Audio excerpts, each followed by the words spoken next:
Mindi Mebane was born in 1982 in South Carolina. She had loving parents and two younger brothers, and from the time she was a kid, she stood out for her compassion and kindness. Friends say Mindi was the one who always showed up, ready to help. She loved anything creative, so after high school, she went to college in Georgia and earned a bachelor in the arts, and then kept going, moved to Virginia, and finished a master's in international relations. In the years that followed, she worked at several law firms, then shifted gears into the nonprofit world because she wanted to help people. Along the way, she also launched a small side business that brought in extra income. Mindi wanted a family, too. In 2014, she met a man named Nick, and they started dating. He'd served as a Navy judge advocate officer, later as a military prosecutor, and eventually worked at the Pentagon as legal counsel to senior Navy leadership. In 2016, they got married and moved to the quiet suburbs outside Washington. A few years later, Nick left government service to work on a classified software project for Microsoft, while Mindi stayed in the nonprofit world and kept her small business going. Life was steady, and they were talking about kids. But then, out of nowhere, everything flipped. An FBI agent contacted Nick and said he was in danger because of his past work and a classified Microsoft project he was working on. Someone was after him, the agent warned, and that put his whole family at risk. He wouldn't share details, but he told Nick to lay low and do exactly as he said, or the people chasing him would find him fast. So he moved Nick and Mindi into short-term rentals, but they couldn't stay put for long. They were told to keep moving. The agent picked the places himself and booked them under false names so Nick couldn't be tracked. He said other agents were watching the properties and that as long as Nick and Mindi stayed inside, they were safe, but asked them not to step outside without his say-so. He also pushed them off their normal ways of communication and onto an encrypted messenger where every message disappeared right after it was sent. He also barred them from seeing friends at all, immediate family only, and even that with tight restrictions. Eventually, Mindi couldn't keep going to her work under all those rules and had to quit, so the money started running thin. Nick had serious savings, more than $30 million in stock options, but he couldn't tap them because someone was trying to break into his bank account. The agent said it was the same people who wanted Nick dead, so he arranged to move the money into a trust. Because of the financial problems, in late 2021, they moved into Mindi's younger brother's place in South Carolina. He and his wife let them stay, and since he was a police officer, Mindi and Nick felt a little safer. Mindi's parents moved in too, and over the next few months, Nick worked non-stop on the secret Microsoft project, hoping he'd finally get paid. Soon, Mindi's brother decided to sell the house, and they had to move again. Mindi's mom booked them a hotel in Savannah, Georgia, under her name, where they stayed for a few weeks. Then, the FBI agent found them another house and sent them there. Mindi's parents moved in with them again, and they spent a few months in that place, while the agent's rules kept getting stricter. Nick and Mindi couldn't leave without clearing it with him first. Her parents had to get approval before coming home, and sometimes sat waiting for hours. Even Mindi's dad, who wasn't working at the time, had to step out almost every day for a few hours because, the agent said, they might be under surveillance and needed to be as careful as possible. They lived in constant tension, but then came a bit of light. Mindi told her parents she was pregnant. It was the best kind of news and the scariest at the same time. They were thrilled for a grandchild, but worried about raising a baby while Nick and his family were being hunted. All they could do was hope the FBI would sort this out so they could finally stop hiding. By late 2022, Mindi was 8 months pregnant and due in early January. But the pressure on the family kept climbing. Nick now had to hide from his own parents. Through the FBI agent, he was told that he'd actually been kidnapped as a child and later adopted. His biological parents were diplomats, so he cut off contact with his adoptive family. Soon, his adoptive father hired a private investigator, found their address, and showed up with his brother. They tried to force their way in before finally leaving, and no one knew what they were after, which gave Nick and Mindi one more thing to worry about. On top of that, Mindi's health started to slide. Her blood pressure was all over the place, and for almost a month, she barely got out of bed. Her parents cared for her around the clock, But at the end of November, they decided to visit their son for a few days. On November 23rd, Thanksgiving, they left, while Mindi still felt awful. And after they left, she got worse, so she and Nick decided she needed to go to the hospital. Nick called her parents and said she'd been admitted to a small, private clinic where doctors would keep an eye on her and handle the delivery, which was a little more than a month away. Her parents came back soon after, and Mindi was supposed to be discharged in a few days. She was texting Nick that she felt better, so the doctors decided to let her go home for a couple of weeks. On December 1st, Nick drove to the clinic to pick up his wife, only to be told they'd had to move Mindi to a military hospital because her condition had suddenly gotten worse.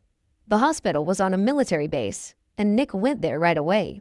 He said he wanted to see his wife, but the doctors told him she was gone. They said she went into cardiac arrest brought on by dangerously high blood pressure, and doctors couldn't bring her back. Their baby didn't survive either. Mindi's family was in shock. They'd seen how much her health had crashed over the past month, but they still couldn't take in that their daughter was dead.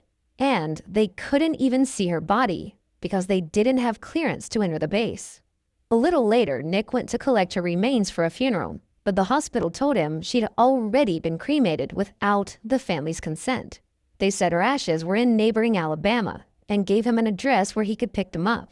He drove out there, where a man met him by the roadside and handed over an urn with Minnie's ashes. No paperwork. Nothing. Even so, Nick started planning a memorial.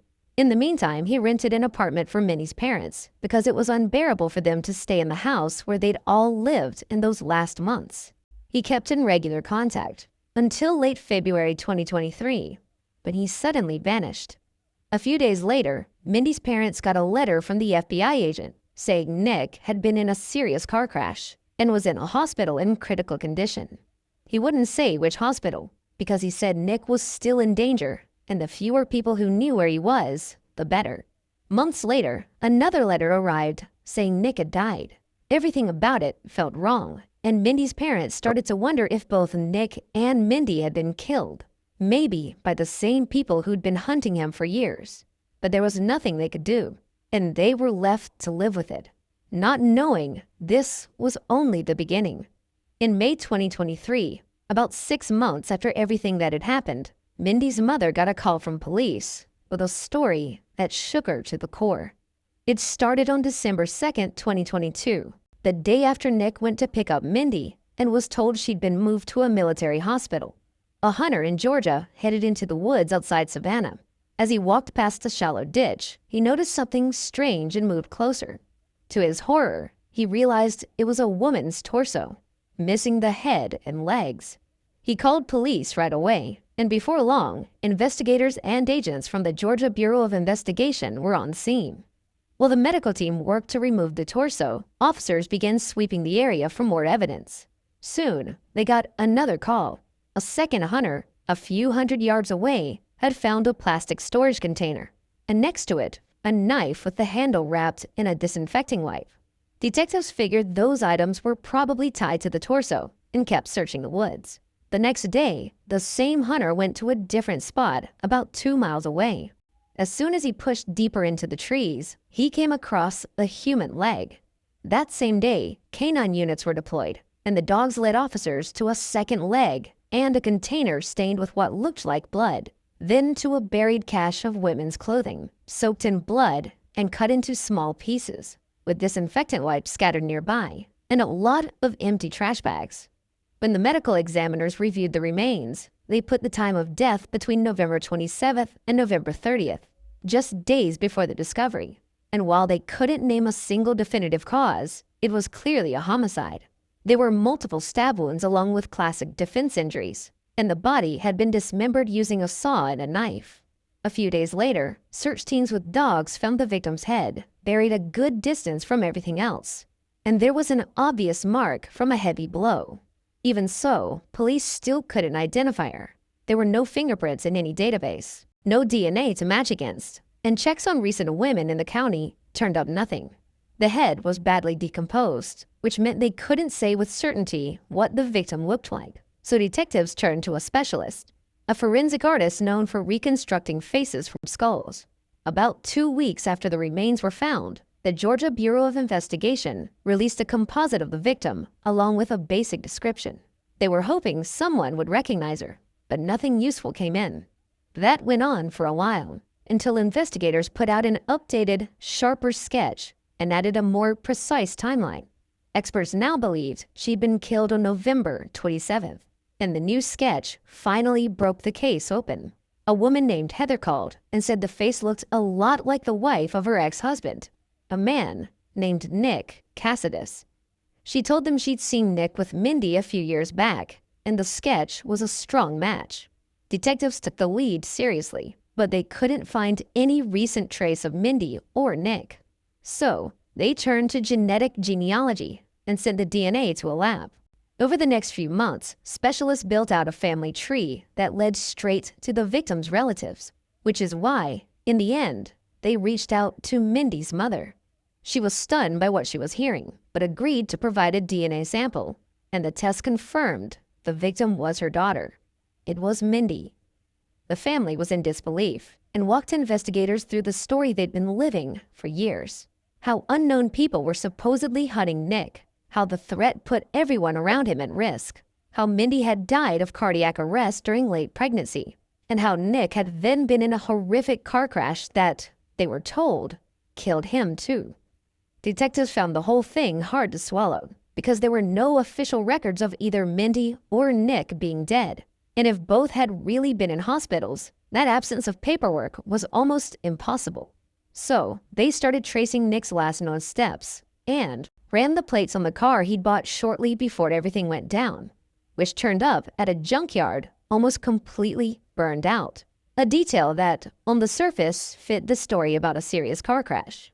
Even so, they still couldn't find any proof that he was dead. Detectives also learned that shortly before everything went down, Nick and Mindi had changed their last name to Stark, his biological parents' real surname. That led police to a man named Nicholas Killian James Stark, who fit the age and was living in Pennsylvania, married to a woman named Samantha Kolsnick, a fairly well-known true crime author. Investigators reached out and started asking questions about her husband. Looking at Nick's photo, she confirmed that yes, that was her husband, and he was pretty much alive. She said they'd met in September 2022, a few months before Minnie's death, after Nick messaged her on social media to praise her books, and the two of them started talking. He told her he liked writing true crime stories himself, and, on top of that, said his wife Mindi and their unborn child had died years earlier, even though, at that point, Mindi was still alive. Samantha got interested in his short true crime pieces, which he was posting on a forum where he'd built a sizable audience. More than that, Sony had even bought the rights to one of his stories for $300,000. Nick also told Samantha he worked as a corporate lawyer and was constantly on the road from state to state. Soon after Mindi died, he came to Pennsylvania to see Samantha. They started dating, and in March 2023, they got married. They were planning to buy a house, but on the day Nick left the bank with an $800,000 check, his car suddenly caught fire and exploded, destroying everything he owned and the check along with it. But somehow, he walked away without a scratch, just badly shaken. Samantha had no idea that Nick's former wife died after she and Nick had already met, and even that wasn't the only thing she didn't know about him. After Nick's first wife called in and recognized Mindi from the sketch, detectives sat down with her. During their divorce, she said, Nick had agreed to pay her $1.5 million for their house, but he hadn't paid a cent, and for years the authorities couldn't even find him. They also checked with Microsoft, who said Nick had never worked on any of their projects. And when the FBI got involved, they confirmed that none of their agents had spent years helping Nick hide from anyone. That was enough to make an arrest, and Nick was brought in for questioning. He seemed calm and repeated the same story he told Mindi's parents. He'd taken her to a private clinic. She'd suffered cardiac arrest from severe hypertension, and there was nothing anyone could do. Though for some reason he couldn't remember the clinic's name or where it was. He added that the message about his own death was only partly untrue. He claimed he'd really been in a serious crash and that he and the FBI agent faked his death so the people hunting him wouldn't find him in the hospital. Whenever detectives pressed him on the gaps and contradictions, Nick said the agent had given him specific orders or told him not to share certain details. He also kept insisting he had nothing to do with Mindy's murder and would never hurt her. Even after real FBI agents told him the Bureau had never contacted him and certainly hadn't helped him disappear, Nick stuck to his story. He also claimed Mindy had seen this agent herself, but she wasn't alive to confirm or deny it. Detectives no longer had any doubt Nick was behind Mindy's murder, but two big problems remained: almost no hard evidence and no clear motive. He'd spent years telling his wife and her family that people were hunting him, dragging them from place to place, and basically locking them down. But why? They had a few theories, sure, but first they needed proof. And soon, they started to find it. Because the time of death fell on November 27th, the day Mindy's parents left to visit their son, investigators figured the killing happened in the house. They reached out to the property owner and asked if anything seemed off after Nick moved out. She said yes. Someone had swapped the carpet for a near match, only cheaper, and the original was gone. Crime scene techs went in, and even after all that time, they found 3 spots where blood had been cleaned up. DNA analysis confirmed it was Mindy's. Then, detectives pulled Nick's location and phone data. On November 29th, he headed toward the same stretch of woods where the remains would turn up, and shut his phone off. A CCTV camera at the entrance to that area caught a car just like his rolling in right when the phone went dark. Next, they chased receipts. Back in August, 3 months before the murder, he'd bought rubber gloves and the same disinfecting wipes found near the body parts, which told detectives he'd been planning this for a long time. In November, he made more runs: a knife identical to the one found in the woods, plus a saw, a shovel, and a hammer. By then, prosecutors felt they had what they needed to take the case to trial. 2 years later, in August 2025, the trial began. Nick's lawyer said his client didn't kill his wife. He blamed a so-called FBI agent, a real person but not a real agent, who, he claimed, manipulated Nick and kept him on edge for reasons no one could explain. Prosecutors told a different story. They said Nick made it all up. The threats, the agent, the tens of millions in the bank, the Microsoft job, literally everything. In reality, he was unemployed and deep in debt to his ex-wife. So all the secrecy, the constant moving, the laying low, was really about avoiding that debt and keeping out of the court's reach. They walked the jury through his purchases and location data, and Nick himself admitted he'd gone to those woods, saying he packed Mindy's things into a plastic bin and took them there on the agent's orders. Nick took the stand and repeated the same story again. He insisted he didn't kill his wife, and that everything else he did under pressure from that agent, whoever he really was. Nick's parents took the stand too. They pushed back on his story about being kidnapped as a child and said they were his biological parents. They also stood by him, insisting he could never have done this to his wife, though they admitted he hadn't spoken to them in years. Then came a twist that stunned the jury. We've said Mindy was 8 months pregnant when she died, but the medical experts found no evidence of that at all. In other words, she wasn't pregnant. That was hard to reconcile with what she'd been telling family and friends, and prosecutors said she might have pretended to be pregnant at Nick's request, part of the so-called FBI agent's plan, on the theory that whoever was after him wouldn't target a pregnant woman. There was another, less likely explanation too. Remember Nick's first wife? One reason they split was that she couldn't have children, and Nick wanted to be a father. So the prosecution suggested Mindy might have invented the pregnancy to keep him from leaving. But even they admitted that didn't quite fit. As for the motive, one theory said Nick learned she wasn't actually pregnant and killed her because of it. But he'd started buying what he needed for the murder 3 months earlier, and by then he'd already gotten involved with another woman. The far more likely scenario, prosecutors said, was brutal in its simplicity. Nick got rid of Mindy so he could be with Samantha. Another moment at trial that grabbed everyone's attention was Nick's writing. He'd been posting short true crime and horror pieces online, and one of them, the one Sony actually bought the rights to, had details that felt uncomfortably close to what happened to Mindi. In the story, a mother-in-law named Betsy slips poison to her son's wife, leaving her sick all the time, while the son himself had lost a previous wife under suspicious circumstances, and his own mother suspected him of killing her. Mindi had been feeling awful for about a month before she was killed, and we now know she wasn't pregnant, which could have explained it.